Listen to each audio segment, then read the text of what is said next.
Be ready for the dictation. Start.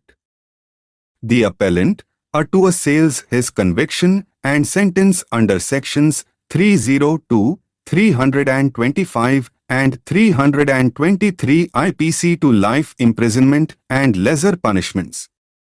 4 accused persons were put on trial, the appellant being one of them, for an occurrence that took place on 23 October 2006 at about 4 p.m. 2 persons were deceased and 3 injured.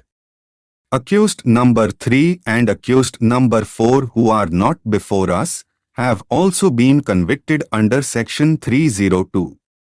Accused number 1 has been convicted alike the appellant. The genesis of the occurrence lay in certain lands purchased by PW1 from the father of the appellant. Peeved, the appellant along with the co-accused came to the lands of PW1 and asked him to return the lands to him. On refusal by PW1, the accused are said to have threatened the witness and assaulted PW1, his wife PW4, their 12-year-old son Ramashankar, who was deceased within 24 hours during course of treatment, and their minor daughter. The appellants are then said to have proceeded to the house of Ramdas, the brother of PW1, and shot him dead in presence of his son PW2.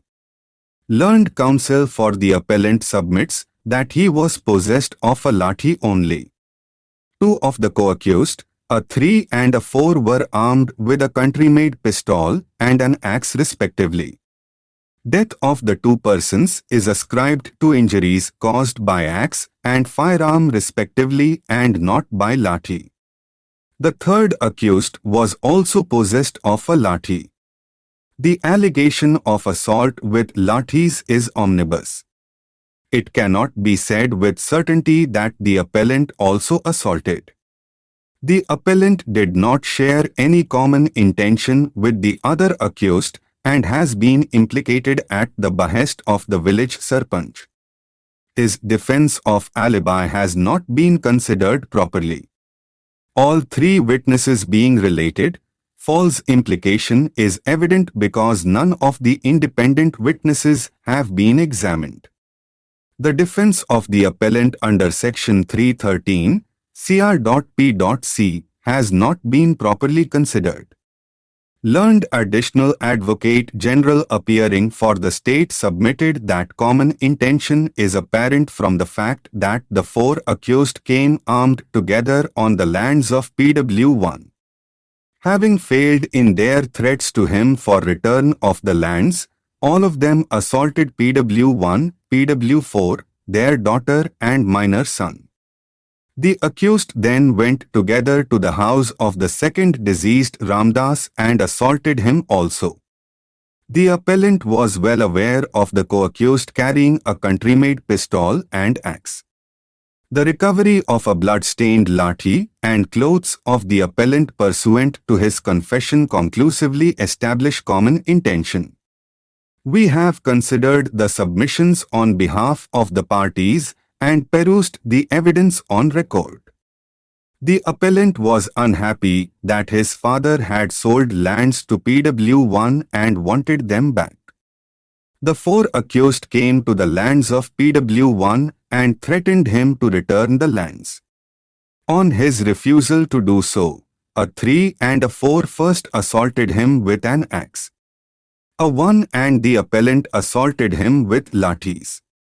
PW4 and her 2 children came to the rescue of PW1. They were also assaulted and injured.